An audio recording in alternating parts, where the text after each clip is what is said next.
اگر سیدہ فاطمہ سلام اللہ علیہ جنتی عورتوں کے سردار ہیں تو رسول اللہ صلی اللہ علیہ وسلم نے ان کے بارے میں یہ کیوں فرمایا کہ قیامت کے دن میں تمہارے کچھ کام نہ آ سکوں گا، تمہارے اعمال ہی کام آئیں گے؟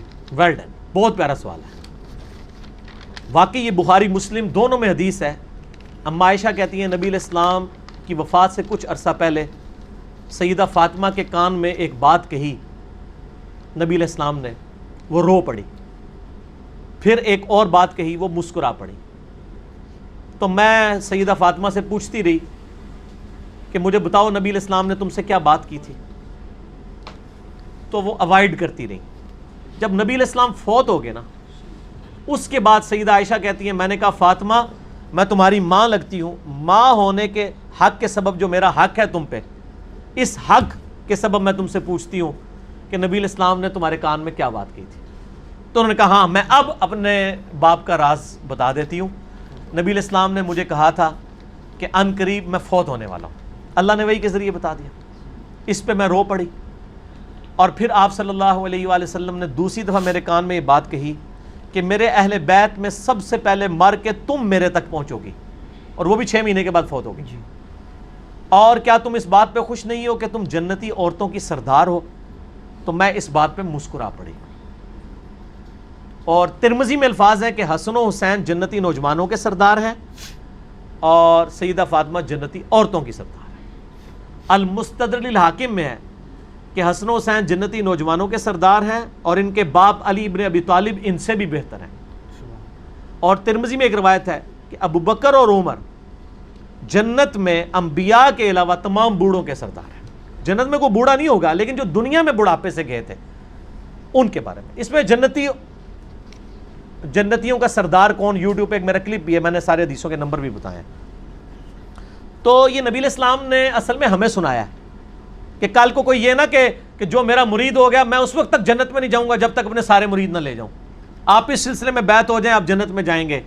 جب کوئی یہ جھوٹے دعوے کرے گا نا تو پھر اس کو یہ بتایا جائے کہ نبی علیہ السلام تو صحیح بخاری کی حدیث ہے، مسلم میں بھی ہے، اے میری بیٹی فاطمہ اس بات پہ مت اکڑنا کہ تم اللہ کے نبی کی بیٹی ہو، میرے مال سے جو کچھ لینا ہے مجھ سے لے لو، اگر اللہ نے تمہیں پکڑ لیا تو میں اللہ کے حضور تمہارے کچھ کام نہیں آؤں گا۔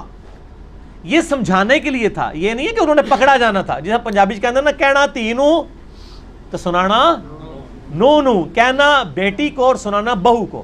اصل میں ہمیں سنایا گیا ہے کہ میں اپنی بیٹی کے بارے میں کہہ رہا ہوں کہ نسبت یہ نہ کہنا جو کچھ بھی ہے تیرے محبوب کی امت سے، نہیں، نسبت کو ہم مانتے ہیں لیکن عمل بھی ہو۔ سیدہ فاطمہ کو نسبت کا فائدہ ہوا ہے لیکن ان کا عمل بھی ہے نا جی، ان کے بچے قربان ہوئے ہیں، ان کا خاوند قربان ہوا ہے، ان کی اپنی قربانی ہے۔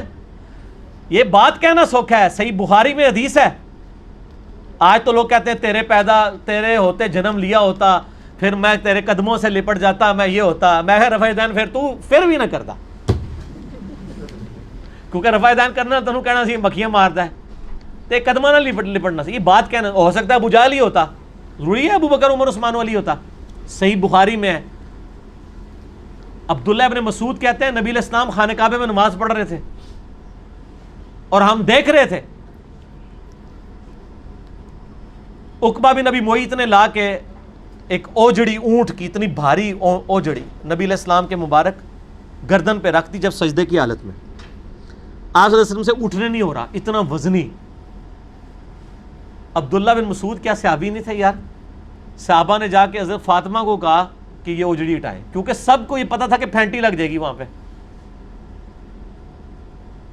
حضرت رکھی کس نے تھی؟ صحیح بخاری میں آتا ہے یہ، عقبہ بن نبی معیط نے، یہ لیڈر تھا کفار کا۔ ہاں، ولید بن عقبہ، اسی کا بیٹا ولید بن عقبہ جس کو کوفے کا گورنر لگایا۔ مسلم شریف میں آتا ہے حضرت عثمان کے دور میں شراب پی کے نماز پڑھاتا تھا، جس کی وجہ سے حضرت عثمان کے لوگ صحابہ خلاف ہو گئے۔ شہادت عثمان کے اصلی اسباب صحیح بخاری، جعلی اسباب نہیں، یہ اس کا باپ عقبہ بن ابی معیط۔ حضرت فاطمہ نے آ کے وہ اوجڑی ہٹائی، ٹھیک ہو گیا جناب۔ یہ بات کہنا آسان ہے، حضرت فاطمہ نے بڑی قربانیاں دی ہوئی ہیں، ایویں نہیں جنتی عورتوں کی سردار ہیں۔ تو صحیح مسلم میں سالم بن سعد السعدی کہتے ہیں اللہ کی قسم مجھے پتا ہے کہ غزوہ احد کے موقع پر جب نبی علیہ السلام کو زخم لگا تھا تو کس نے زخم دھویا تھا اور کس نے مرہم پٹی کی تھی؟ مولا علی نے زخم کو دھویا تھا، پانی ڈالتے تھے، سیدہ فاطمہ دھوتی تھی، جب خون نہیں رکتا تھا تو سیدہ فاطمہ نے کاٹن کا کپڑا جلا کے اس کی راکھ حضور کے زخم پہ رکھی تو تب جا کے خون رکا. اسی لیے میں کہتا ہوں بچہ بچہ ہی ہوتا ہے. باقی کسی صحابی کی عقیدت نبی علیہ السلام کے ساتھ وہ نہیں ہو سکتی تھی جو حضرت علی اور فاطمہ کی تھی, کیونکہ حضرت علی کو تو حضور نے پالا ہوا تھا, فاطمہ ویسے بچی تھی. اولاد تو اولاد ہی ہوتی ہے میرے بھائی, اولاد سے آگے کوئی نہیں ہو سکتا. لہذا یہ جو کہا گیا نا کہ سیدہ فاطمہ کے حوالے سے کہ تم اس بات پہ نہ اکڑنا کہ تم اللہ کے نبی کی بیٹی ہو, یہ ہمیں بتایا گیا تاکہ کوئی صرف نسبت پر رائے کر کے نہ بیٹھ جائے.